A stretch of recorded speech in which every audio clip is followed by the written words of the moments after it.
What is impossible to understand until it happens to you? Being the sole surviving member of a family, it was just me, my brother, my dad, and my mom. Dad died in 1996. Brother, only 1 year older than me and very close, died unexpectedly in 2008. Then mom 14 months after. My parents weren't close to their families. I only ever met one grandparent, who died long ago, so there are no uncles, cousins, etc. So it's just me now, and that is a very weird feeling that I definitely don't think can be really understood unless it happens to you. The closest I've been able to come to it is it feels like the entire world was taken away overnight and replaced with an exact replica of everything. It looks the same, but it's completely different. The biggest side effect is hopelessness. Mortality seems very real, and I ended up with a house full of DFBs, dead family boxes. The incredibly interesting, weird, cool lives of these 3 people, the only 3 that knew me my whole life, ended up in boxes, stacked so deep in my house I had to make little pathways between them for the 2 years it took to sort through all the stuff. I had to throw a lot of it out, give it away, sell it, because I couldn't store it all for the rest of my life. It was really weird and hard. The upside is that at least I loved them and got to have them around. I do know how lucky I was to have had a family worth missing a lot. Man, that is tough. I've always wondered about people in this type of circumstance.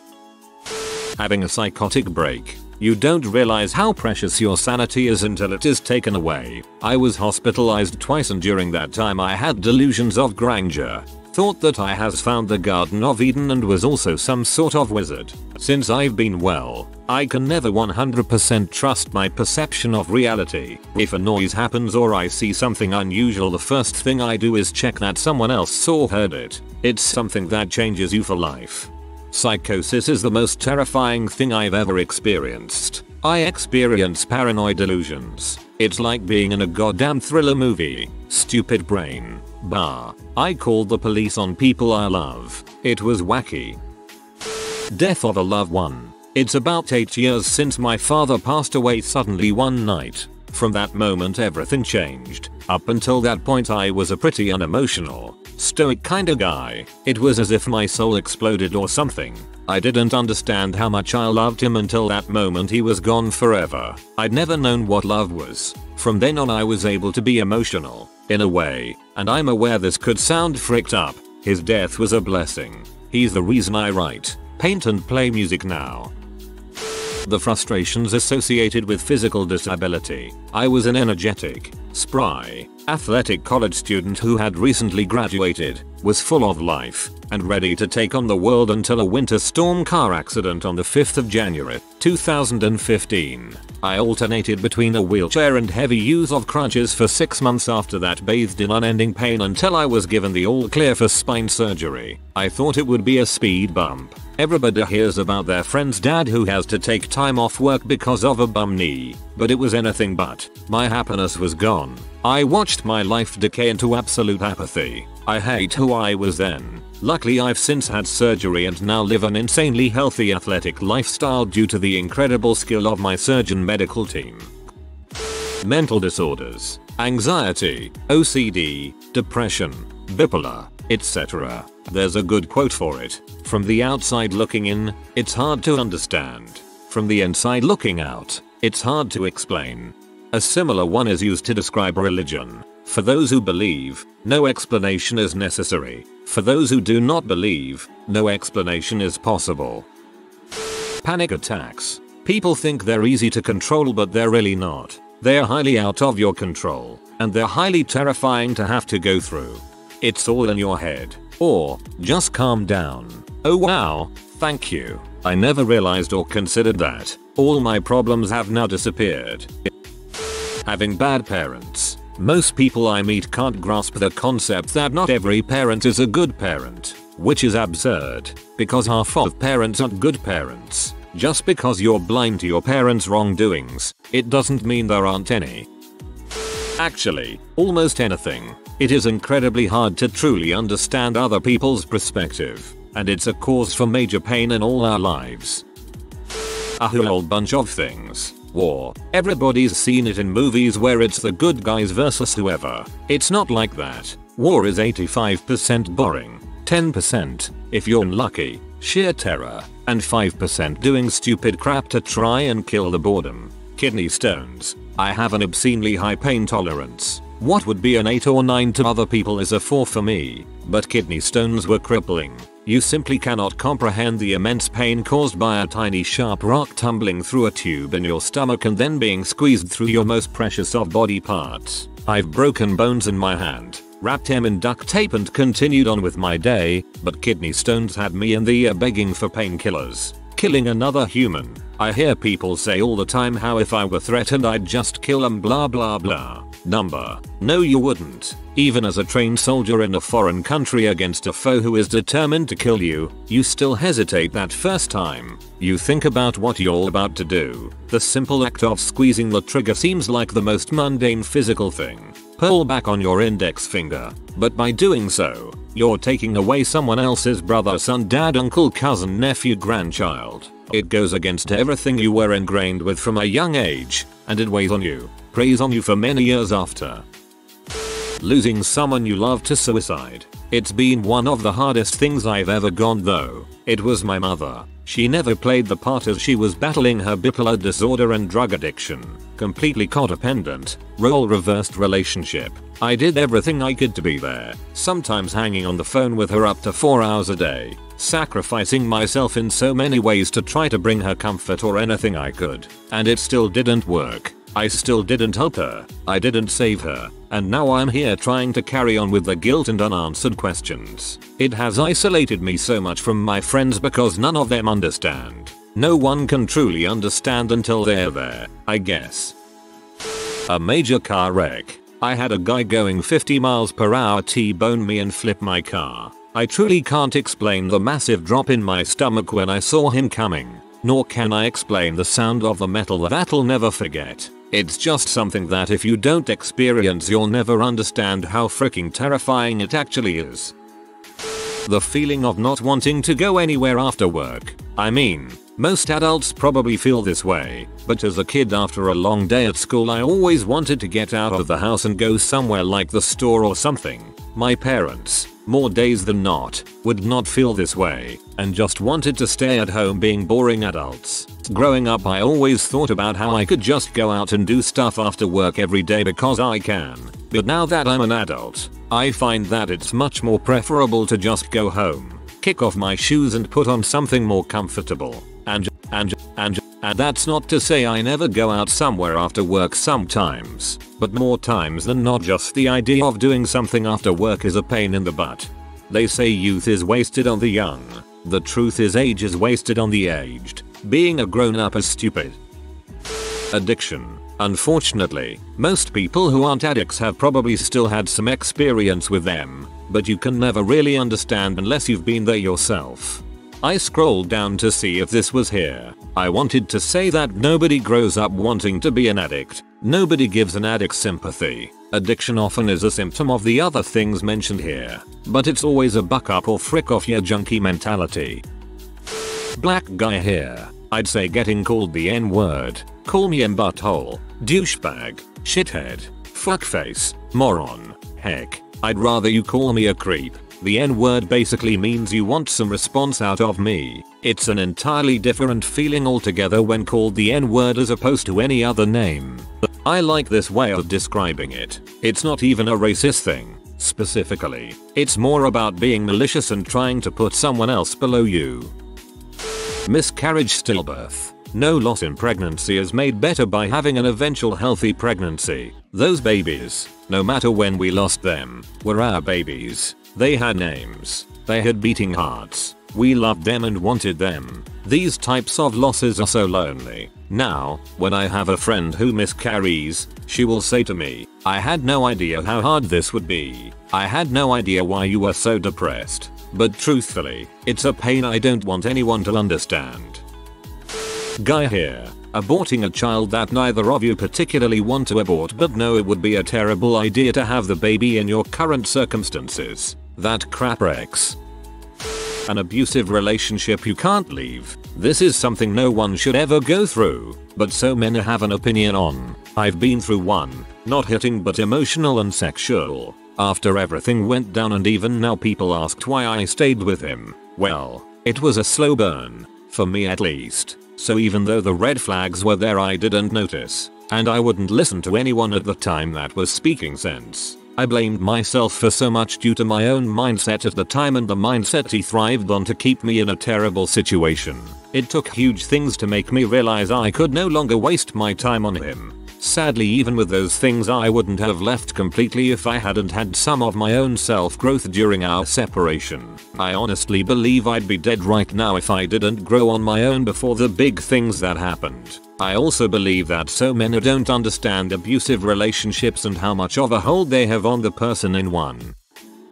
Anxiety is on here already, of course, but I'd like to add invisible illness, chronic diseases and such. I have bad fibromyalgia and something called Raynaud's syndrome. Coupled with my positive ANA, anti-nuclear antibodies, this indicates that I have some kind of incurable autoimmune connective tissue disorder such as lupus, scleroderma, or Sjogren's syndrome. I get but you don't look sick all the time. That's freaking fantastic. But I feel like a truck hit me. I was given permanent handicapped parking for 2 reasons. The chronic pain in my body, and the fact that Raynaud's sufferers are supposed to avoid cold at any cost. Cold and stress set it off. To be brief, you'll completely lose circulation in your fingers, toes, noses, etc. And each attack does permanent damage. Almost lost a finger due to this. It's humiliating to me when my 28-year-old self has to use my handicapped. I don't on good, warm days, and someone will inevitably make an ugly comment or leave a note on my car.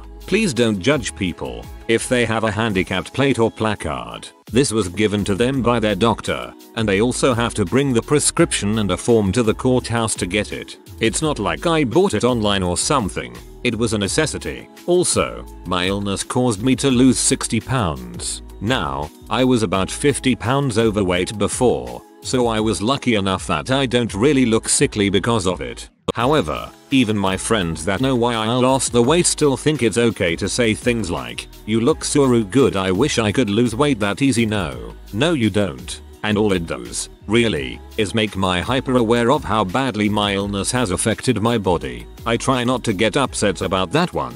I know they're coming from a good place, but it does hurt. Depression. Not a sad day but clinical depression leading to a suicide attempt. People talk about suicide not being the answer or suicide being a selfish decision. It's as selfish as an asthmatic having an asthma attack. It is that much outside of the person's control. Unless you have experienced that type of clinical depression and have understood the experience of suffering those people go through, the criticisms are all empty and based in ignorance. I'm not defending people who try to kill themselves. I'm criticizing the people who have never had a mental health issue but insist on lecturing the mentally ill about mental illness.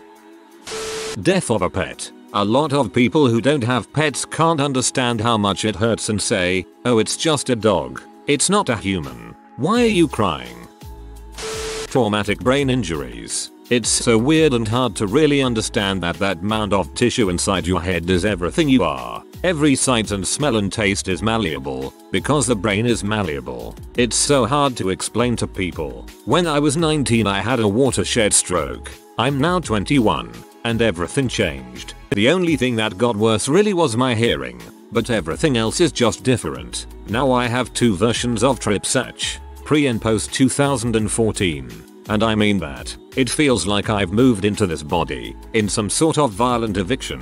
I have his family and his friends. I look like him. But I'm just an intruder who grabbed the controls, and I don't know how to give them back. Getting older. I am 47. I can't explain what it feels like to get older. Your priorities change. Your attitude changes. Your body changes. But some things stay frighteningly the same.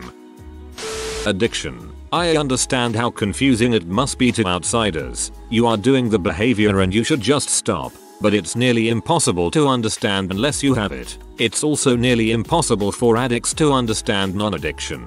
For me, a drug addict for 10 years, the revelation came around a casino. Many people have addiction problems when it comes to gambling. It's about a week after spending a weekend at a casino, gambling, staying within my limit and having fun. I realized I hadn't really thought much about it after I got home. I realized, oh, so that's how non-addicts feel about drugs and alcohol. If I'd been using that weekend, I certainly would have continued using or been obsessing over it a week later. But gambling is something I can enjoy, put down, and then pick up again later without ever having a loss of control. Having a newborn, or just having a child for that matter. In my early 20s, I used to see parents at the mall struggling to keep up with their toddler or looking like they just rolled out of bed with no regard to how they look to the outside world. I told myself that it can't be that hard and that if I had a kid, it would never happen to me. All I can say now is that I was a judgmental dumb butt back then. And the relentlessness of constant sleep deprivation for years. Pregnancy, childbirth, then postpartum depression. I really couldn't wrap my head around it when my wife was going through those things. Crapping your pants as an adult. If it hasn't happened to you, you probably believe in well, and that's how it happens. You'll have a stomachache one day and you'll never even question whether or not you can hold it. But there will be a day when you can't hold it no matter how hard you try. Then, you'll understand. I have a stomach every day. This love stuff is a mother, Samantha Jones. You grow up with songs about love and breakups and so on. But the feeling of euphoria is like crack when you're actually in love and it's scary as frick.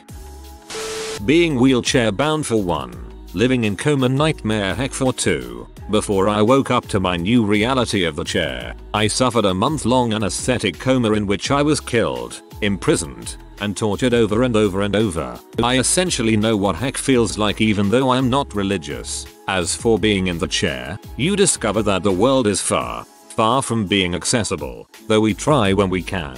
Huge swaths of things that you never even gave a second thought to doing suddenly become a giant pain in the butt. Going for walks around the block suddenly turns into realizing that the sidewalks are all fucky and pitched to one side. Washing dishes makes you realize that the sink is way too high and holding your arms up for that long hurts like a bee. Living in suburbia makes you realize just how far away things are and how bad public transport is. You don't get out much now because it's too much effort. I get upset at the latest SJW craze because they don't understand what privilege really is. If you can do the laundry without it turning into a workout that makes you sweat, count yourself lucky. I won't dream of forcing anyone to my crippled standards either. That's just stupid. Well, maybe put the peanut butter on a lower shelf please.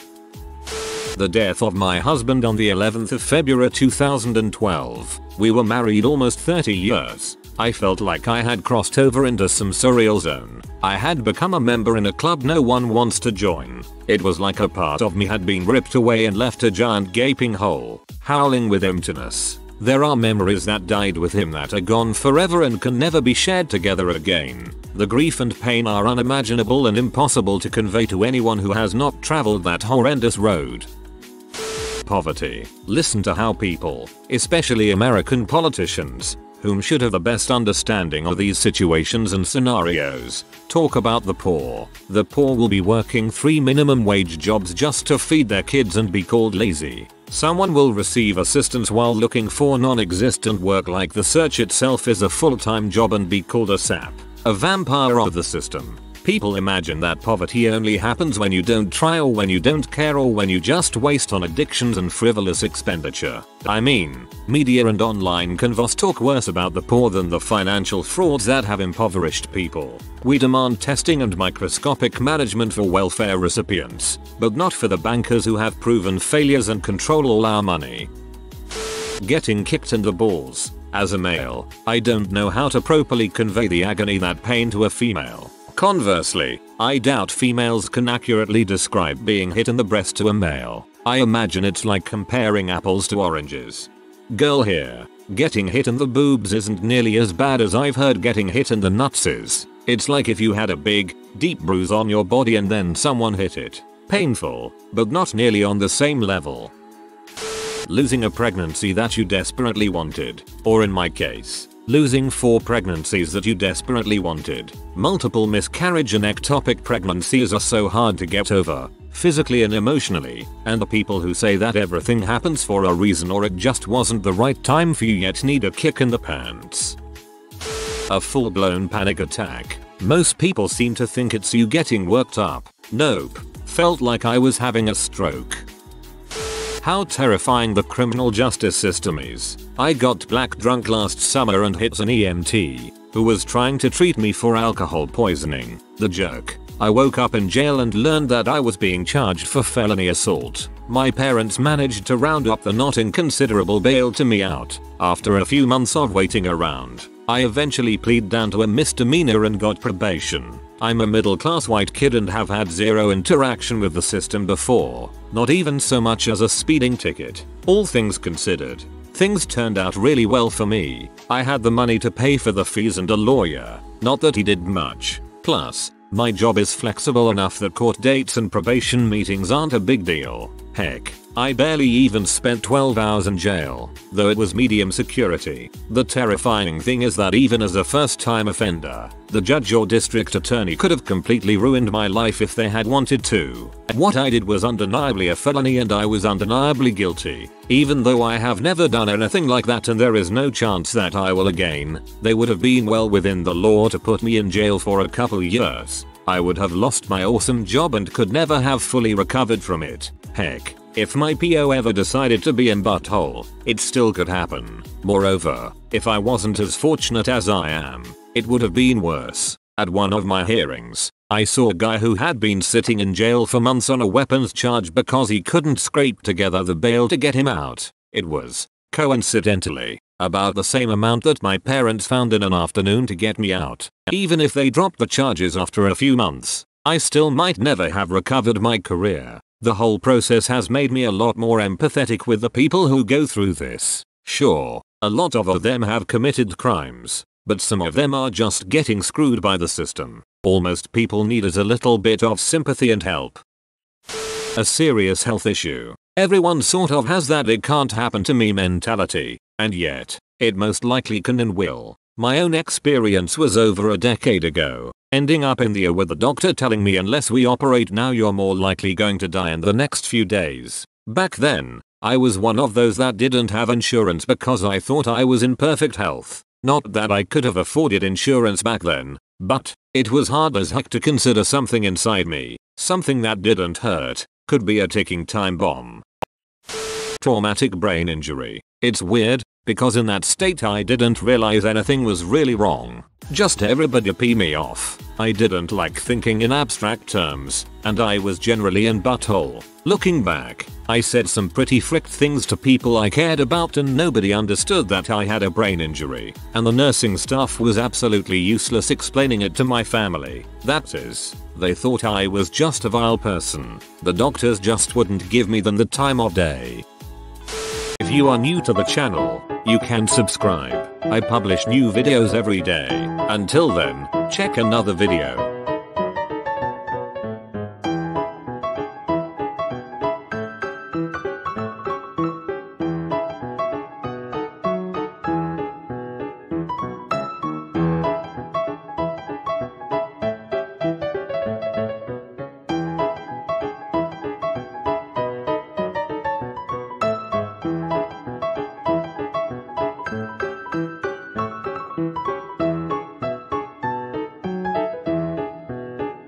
Bye for now.